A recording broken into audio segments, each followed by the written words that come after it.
آج بھی عیدگاہ کی 3 تاریخ ہے، گویا کہ ٹھیک 1 ہفتے کے بعد عید الاضحیٰ آ رہی ہے۔ لیکن اسلام میں جو 4 عبادات فرض کی گئی ہیں، جو 4 ارکان ہیں، ایک رکن تو ہے جس کا تعلق ہے عقیدت سے، کلمہ شہادت،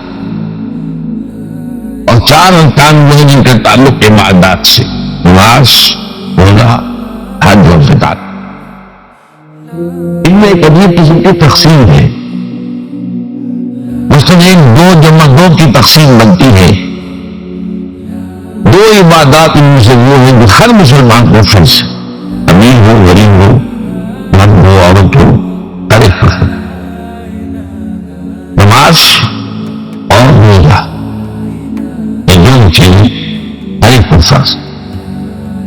لیکن 2 وہ ہیں کہ جو صرف صاحب استطاعت لوگوں کو فرض ہے، وہ عام نہیں۔ جو صاحب نصاب ہے ان کو زکات ہے، جو صاحب استطاعت ہے، حج کرنے کی استطاعت رکھتے ہیں، ان کا حج ہے۔ اس میں جب 2 جمع 2 کی ایک تقسیم اور آتی ہے، ایک اور اعتبار سے قرآن میں زیادہ emphasis 2 عبادات پر ہے، نماز اور زکات۔ اقیموا الصلاۃ وآتوا الزکاۃ، اقیموا الصلاۃ وآتوا الزکاۃ، اقیموا الصلاۃ وآتوا الزکاۃ، یقیمون الصلاۃ ویؤتون الزکاۃ۔ یہ گویا کہ بنا ہوا ہے جوڑا، کیونکہ یہ صورتحال جو ہے روزے کی بھی نہیں ہے اور حج کی بھی نہیں ہے۔ صلاۃ اور زکات کا حکم بے شمار مرتبہ قرآن میں آیا، اور روزے کے سارے احکام ایک مقام کو سورہ بقرہ کے 23 رکوع کی 6 آیات میں سب کا سب بیان ہو۔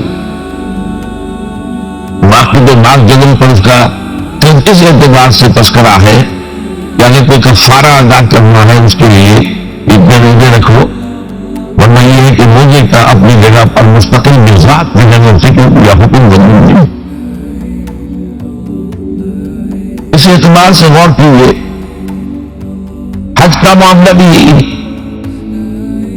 وہ ایک تو یہ کہ سورہ آل عمران میں اس کی فضیلت کا ذکر آیا، وہ میں نے آیات آپ کو پڑھ کر سنائی ہوں، 2 آیات تم پر ابھی مستقل کریں گے۔ سورہ بقرہ کے 24ویں اور 25ویں رکوع میں کچھ اس کے مناسک بیان ہوئے۔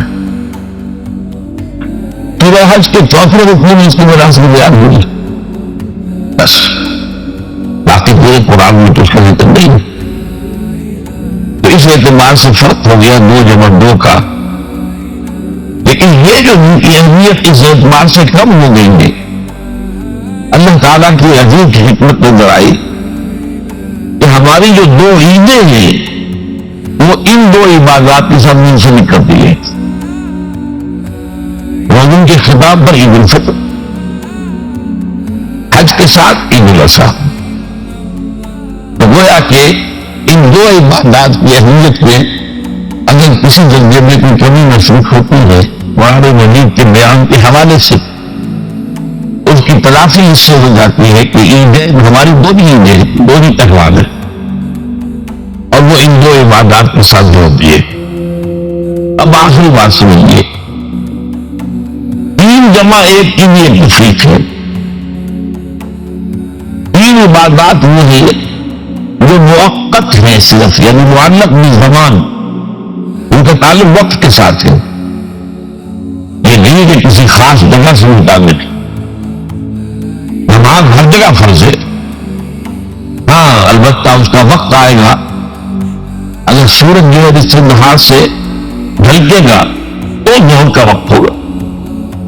اگر کسی وجہ سے اللہ تعالیٰ کی حکمت ہو سورج وہیں کا وہیں بنا رہ جائے تو ظہر کا وقت آئے گا نہیں، ظہر فرض ہوگی نہیں۔ مغرب اسی وقت فرض ہوگی جب کہ سورج غروب ہو جائے۔ اگر کسی وجہ سے سورج غروب نہ ہو تو کیا پتہ، یہ ساری باتیں جو ہیں قیامت کا جو زلزلہ آنے والا ہے اس میں یہ ساری باتیں ہونے والی ہے۔ سورج مغرب سے غروب ہوگا، یہ تو رات کے ساتھ آ گیا، تو مغرب کا وقت نہیں ہے۔ اسی طریقے سے رمضان کا مہینہ آئے گا تو لوگ فرق ہوگی۔ اس حوالے سے یہ زمانے کا تعلق تو ہے لیکن کسی مکان سے کوئی تعلق نہیں۔ حج وہ ہے جس کے تقریباً تمام مناسک جو ہیں یہ خاص مقام پر ادا ہو،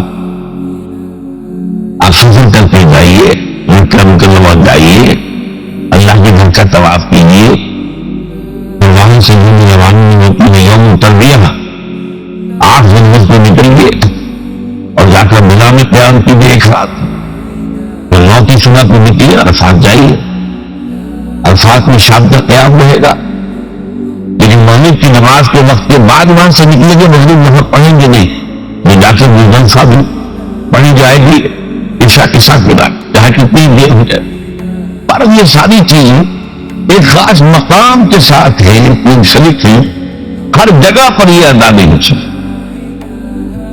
اب اس میں دیکھیے حکمت نظر آ رہی ہے، کیونکہ حج جو ہے ایک خاص جگہ پر ایک خاص مقام سے وابستہ ہے، اس کے ساتھ جو عید الاضحیٰ وابستہ کی گئی ہے، یہ گویا کہ حج ہی کے ایک رکن کو پھیلا دیا گیا، قربانی جو مناسک حج میں بڑی اہمیت کی حامل ہے، اسے عام کر دیا گیا۔ تم مدینے مکے تو نہیں پہنچ سکتے ہو، لیکن یہاں پر قربانی کے لیے تو شریک ہو جاؤ، اور بعض نشانیاں اور بتائی گئی ہیں کہ ذی الحج کا چاند طلوع ہو جائے تو اس کے بعد حجامت نہ کراؤ، ناخن نہ کاٹو، جو کچھ بھی آپ کو معلوم ہے احرام کی پابندیاں ہوتی ہیں، ایک مشابہت اسی طریقے میں ٹھیک ہے ہم وہاں نہیں ہے، لیکن ان کے ساتھ ایک مشابہت پیدا ہو رہی ہے۔ تو قربانی حقیقت جو ہے عید الاضحیٰ، وہ گویا کہ ایکسٹینشن ہے حج کی، کہ تمام عالم اسلام کے اندر جو ہے تمام مسلمان جہاں بھی کہیں ہیں وہ حج کے اس ایک منصب کے اندر شریک ہو جائیں۔ یہ میں نے چند باتیں تمہید نص کی ہیں ان عبادات اربعہ کے بارے میں، ان کی جو پہلے تو حیثیت ہے ہمارے دین میں۔ اب آئیے حج کا معاملہ کیا ہے، وہ پورا ایک خاص علاقے سے متعلق ہے اور ایک خاص شخصیت سے متعلق ہے، یہ بنور کرنی۔ چنانچہ جو آیات میں نے آپ کو سنائی حج کے بارے میں، ان اول بیت وضع للناس للذی بمکہ مبارکا وہدی للعالمین، یقیناً پہلا گھر جو بنایا گیا لوگوں کے لیے، یعنی اللہ کی عبادت کے لیے، کہ لوگ وہاں جمع ہوں اللہ کی عبادت کے لیے، وہ ہے جو مکہ میں ہے۔ مکہ اور مکہ یہ ایک ہی لفظ ہے، تورات میں مکہ کا لفظ آیا، قرآن مجید میں مکہ، یہ تھوڑا فرق جو ہے یہ تلفظ کا ہو جایا کرتا ہے مختلف زبانوں کے اندر۔ جیسا کہ آپ کو معلوم ہوگا کہ آج کل جو عرب کے لوگ ہیں وہ قاف کو گاف پڑھتے، گم گم گم کی بجائے گم کی بجائے گم، گل کی بجائے گل، اقول لک اقول لک، وہ گاف، یہ جیسے فرق ہو جاتا ہے۔ تو مکہ وادی مکہ یہ ہے جو حقیقت مکہ مکرمہ، تو پہلا گھر جو بنایا گیا ہے، اور اس کے بارے میں جو عام طور پر مشہور ہے، اس کے معمار حضرت ابراہیم ہے، یہ بات صحیح نہیں ہے۔ اس کے معمار اول حضرت آدم علیہ السلام کو اول بیت الہدا، پہلا گھر۔ کیا یہ ممکن ہے کہ آدم سے لے کر ابراہیم تک کوئی گھر اللہ کی عبادت کے لیے بنائی تھا؟ ناممکن سے اولا بیت میں خود دلیل موجود ہے، حضرت آدم علیہ السلام نے اس کی تعمیر، البتہ اس کے بعد بعض سیلابوں کی وجہ سے یہ عمارت مل گئی، اور پھر جو وہاں پر آبادی بنی تھی وہ بھی ختم۔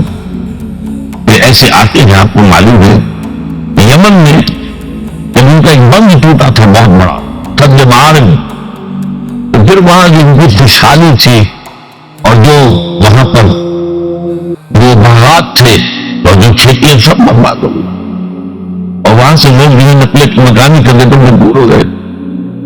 یہی یمن کی قبائل تھی جو جاتے شام اور عراق میں آباد ہوئے، یہی یمن کے دو قبیلے تھے جو مدینے میں آ کر آباد ہوئے، اوس اور خزرج، یہ یمن کے قبیلے تھے۔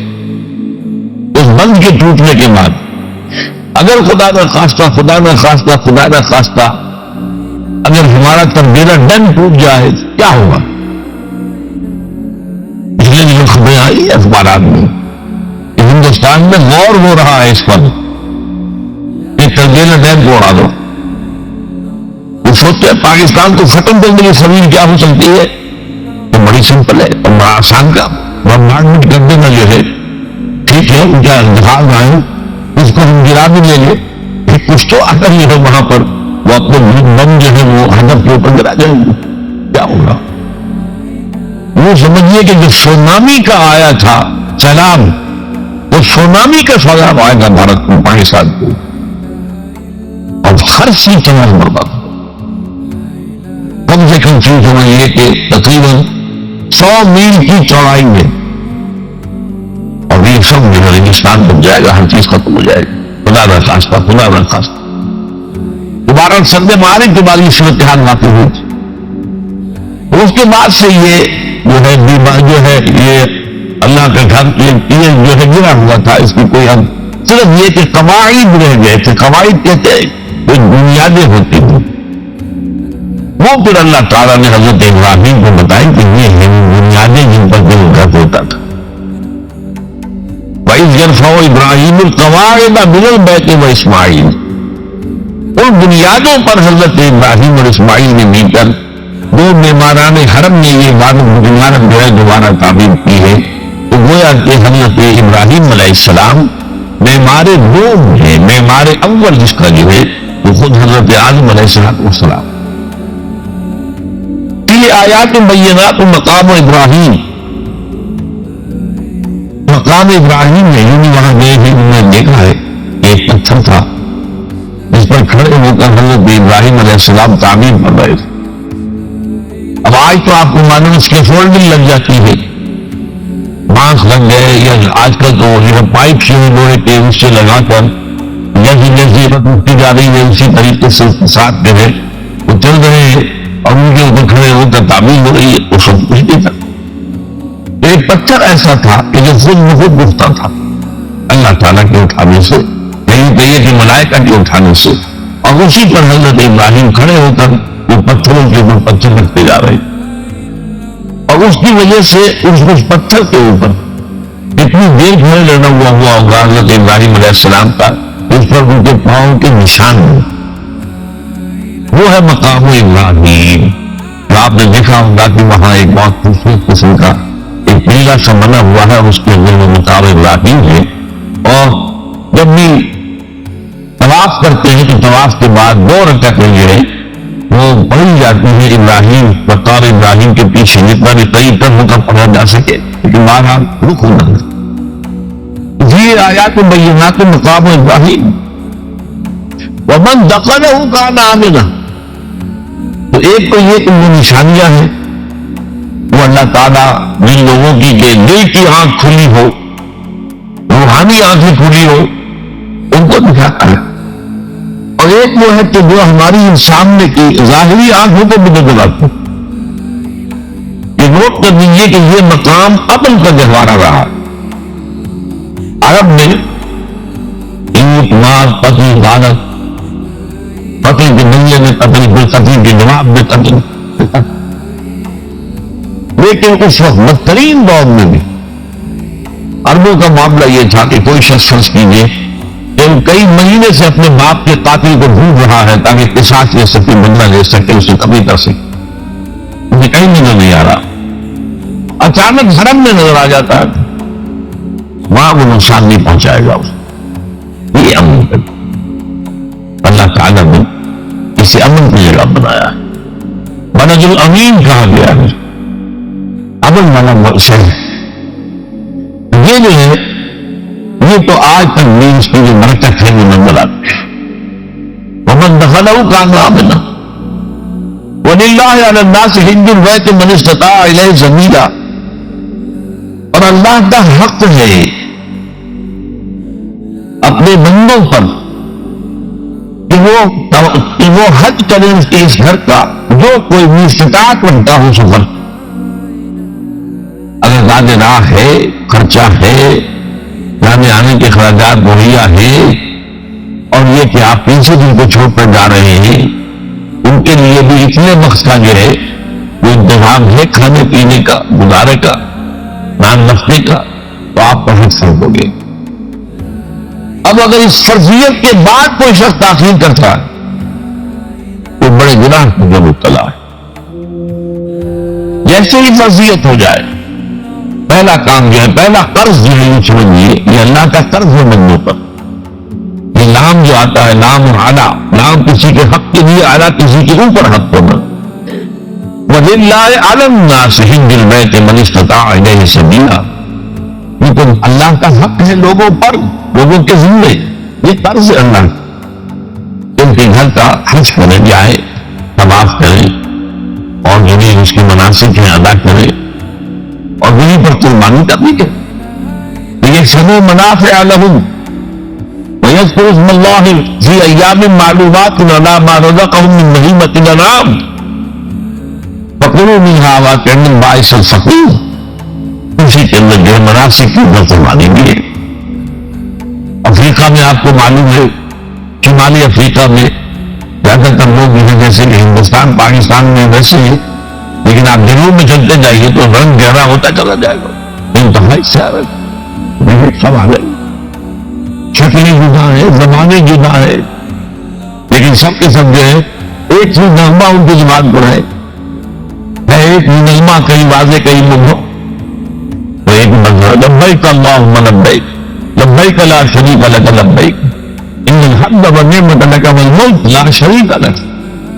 اب یہ ترانہ ہے، توحید کا ترانہ ہے. اور مول کے لیے اس وقت آپ اندازہ نہیں کر سکتے کہ پوری سرزمین مول گئی ہوگی اس ترانے کے ساتھ. تھوڑی دور دیر کے بعد نئے قافلے داخل ہو گئے.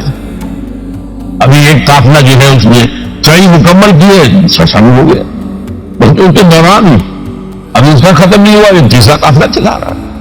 وہ تو یہاں پہ ظاہر بات ہے کہ میں نے چونکہ ہمیشہ اپنی نگاہوں سے دیکھا ہے مدینہ منورہ سے اور مکہ مکرمہ جاتے ہوئے رات کے وقت کہ کہیں جو ہے وہ روشنیوں کی وہ قطار ٹوٹتی ہی نہیں. مسلسل معلوم ہوتا ہے کہ سڑک کے اوپر گاڑی ہے، مسلسل، کہیں اس کے اندر وقفہ ہی نہیں. اتنے بڑے پیمانے پر زبانیں جدا ہے. ایک دوسرے کی زبان نہیں سمجھتے، لیکن ایک زبان اور بھی ہوتی ہے جو بغیر بولے سمجھ میں آتی ہے. اسے معلوم ہوتا ہے سب کے لیے محبت ہے، ہمارے بھائی ہیں تمام مسلمان. بات کے اندر یہ محبت کا جذبہ زیادہ ہے. ترکوں میں ہندو پاکستان کے لوگوں کے لیے بہت محبت. اب وہ بات میں لکھ نہیں سکتے، سمجھا نہیں سکتے، لیکن ان کی آنکھوں سے، ان کے انداز سے وہ محبت تبکی پڑی. وہ عالمگیریت بھی ہے اسلام کی، ہمگیریت، عالمگیریت، آفاقیت، اس کا جو مظہر نظر آتا وہاں تھا. پھر یہ کہ ہمارے یہاں کی جتنے بھی فرقہ بندیاں ہیں وہ وہاں ختم ہو جاتی ہے. وہاں اہل حدیث ہے، حنفی ہے، مالکی ہے، شافعی ہے، حنبلی ہے. یہ کام بھی کیا ہے آپ کا انہوں نے آل سعود میں. ورنہ اس سے پہلے جو ہے وہ 4 مسلح علیحدہ تھے، وہاں پر 4 جماعتیں علیحدہ ہوتی تھی. یہ حنفی مسلح ہے، یہاں پہ حنفی امام ہے وہ پڑھائے گا. یہ شافعی مسلح ہے، شافعی امام ہے وہ نماز پڑھائے گا. یہ جو ایک تفریق امام بھی موجود تھی انہوں نے ختم کیا. ایک امام کے پیچھے جماعت ہوگی، اسی میں حنفی بھی ہے، مالکی بھی ہے، شافعی بھی. کچھ ہے لوگ جو زیادہ جن کے اندر کچھ زہر زیادہ گھل گیا ہے فرقے واریت کا، وہ پھر نہیں نماز پڑھتے، وہاں پر محروم رہتے. اس کی فضیلتوں کو چھوڑ کر جا کر کے اپنے جو ہے گھروں پر جہاں ٹھہرے ہوئے وہاں جا کے نماز پڑھ لیتے ہیں کہ یہ جو ہے ان کے پیچھے ہماری نماز نہیں. لیکن یہ عام طور پر ایسا نہیں، عام طور پر سنگل جماعت نماز پڑھ. اور ایک سب سے بڑا مشاہدہ جو ہوتا ہے وہ مجھے سب سے پہلے ہوا تھا پہلے آئیں گے، یہ 1962 کی بات ہے. میں نے محسوس کیا یہ نماز کے اندر اختلافات جو ہے اسلام مسلمانوں میں صرف اتنے ہیں کہ جس سے جماعت نہیں ٹوٹتی. اختلافات ہے، رفع دین ہے یا نہیں ہے، آمین بھی غیر ہے یا نہیں ہے، اختلافات تو ہیں، لیکن جماعت نہیں ٹوٹتی.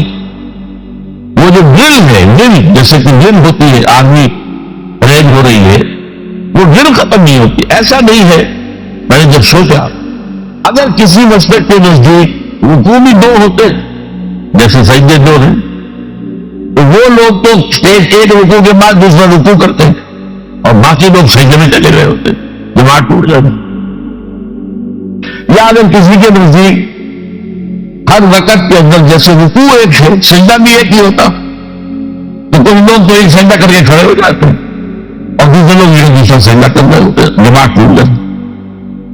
یہ میں سمجھتا ہوں کہ کس کی حکمت ہے، کس نے یہ طے کیا کہ ٹھیک ہے آپ نے رنگا رنگی بھی ہو ایغور کے سنی کو نظیر اختلاف سے اختلاف بھی ہے، رفع یدین نہیں ہو رہا، امین نزیل نہیں ہو رہا، نہیں ہو رہا، سب کچھ ہے، لیکن وہ اجتماعیت نہیں ٹوٹ گئی۔ یہ پوری سمجھیے کہ یہ زندہ معجزہ ہے اسلام کا، 1400 برس بیت گئے ہیں اور کتنے بڑے علاقے میں اسلام پیدا ہے، اور یہ کہ مختلف مسالک موجود میں ہے، اس میں کوئی شک نہیں ہے۔ حنفیہ کے علاقے کے اندر آپ کو ملیں گے صرف شافعی، ہندوستان کا مغربی ساحل تو صرف شافعی ملیں گے آپ۔ اس سے آگے آپ جائیے تو یہ عرب تاجروں کے ذریعے سے ایمان لائے ہیں یہ لوگ، سری لنکا کے لوگ ہیں، انڈونیشیا کے لوگ ہیں، ملیشیا کے لوگ سب شافعی۔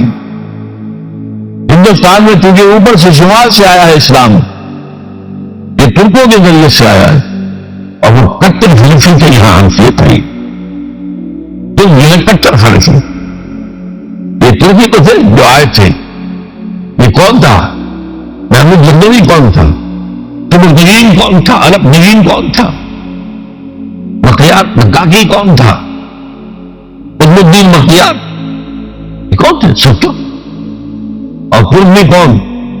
غلامان، خاندان غلامان یاد نہیں، لیکن 12 ان کے سلے سے اسلام کے ساتھ آیا ہے، وہ خالص حنفی تھا۔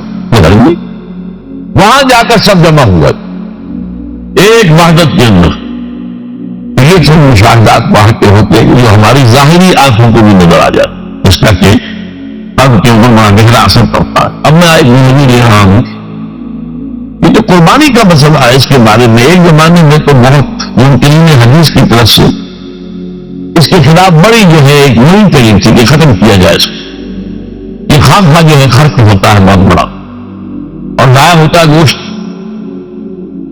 اس لیے بڑے پیمانے پر گوشت ہوتا ہے، کھایا نہیں جاتا۔ اچھا ایک زمانے میں فریج بھی نہیں تھے، یہ بھی نہیں کہ آپ محفوظ کر دیں، اور ضائع بھی ہو سکتا تھا، اور بھی چیزیں جو ہے گوشت کی صحیح طور سے استعمال نہیں ہوتی تھی، تو اس کے اوپر بڑا پروپیگنڈا منکرین حدیث کا رہا۔ یہ جو ہے قربانی صرف حج کے موقع پر ہے، میں اس کی نفی کے لیے آج آپ کو بتا رہا ہوں کہ سورہ حج کے اندر جو 2 رکوع ہیں، ایک چوتھا ایک پانچواں، چوتھے رکوع میں بھی قربانی کا ذکر ہے، پانچویں میں بھی قربانی کا ذکر ہے۔ یہ ایک دم جو ہے ایک جگہ پر جو 2 طرح کی قربانیوں کا ذکر ہو رہا ہے، یہ کیوں ہو رہا ہے؟ چوتھے رکوع میں وہ مناسک حج کے ساتھ اس کو ذکر ہے، وہاں جو فرمایا گیا لِيَشْهَدُوا مَنَافِعَ لَهُمْ وَيَذْكُرُوا اللَّهَ عَلَى مَا رَزَقَهُم مِّن بَهِيمَةِ الْأَنْعَامِ فِي أَيَّامٍ مَّعْلُومَاتٍ عَلَى مَا رَزَقَهُم مِّن بَهِيمَةِ الْأَنْعَامِ فَكُلُوا مِنْهَا وَأَطْعِمُوا الْبَائِسَ الْفَقِيرَ۔ وہاں پہ قربانیاں دو، پھر اللہ کا نام دو ان جانوروں پر جو اللہ نے تمہیں عطا کیے ہیں، اور جو معین دنوں کے اندر ہو فی ایام معلومات، اور پھر خود بھی کھا، اور جو جیسے صدقہ کا گوشت ہوتا ہے وہ نہیں ہے، وہ قربانی کا گوشت ہے، اس میں سے آپ خود بھی کھائیں اور پورا ماں کو کھلائیں، غریبوں کو دے، مساکین کو دے۔ تو پورا حکم آ چکا چوتھے رکوع کے اندر، پانچواں رکوع پورا کا پورا جو ہے وہ عید الاضحیٰ پر ہے میرے نزدیک۔ وہی حکمت صوم کے بارے میں کہ وہاں جب ایک حکم تکرار کر کے آیا کہ پہلے فرما دیا گیا وَمَنْ كَانَ مِنْكُمْ مَرِيضًا أَوْ عَلَىٰ سَفَرٍ فَعِدَّةٌ مِّنْ أَيَّامٍ أُخَرَ، اگر بیمار ہو کوئی اور یہ یا کہ سفر پر ہو تو تعداد مستقبل میں پوری کرے۔ پھر کیا وجہ دوبارہ آ رہا ہے؟ شهر رمضان الذي أنزل فيه القرآن هدى للناس وبينات من الهدى والفرقان ومن شهد منكم الشهر فليصوم ومن كان مريضا أو على سفر فعدة من أيام أخرى۔ یہ تو ادبی اعتبار سے یہ کلام کا عیب شمار ہوتا، تکرار بلا کسی سبب کے نہیں، سبب کے بغیر نہیں۔ وہاں کیا تھا؟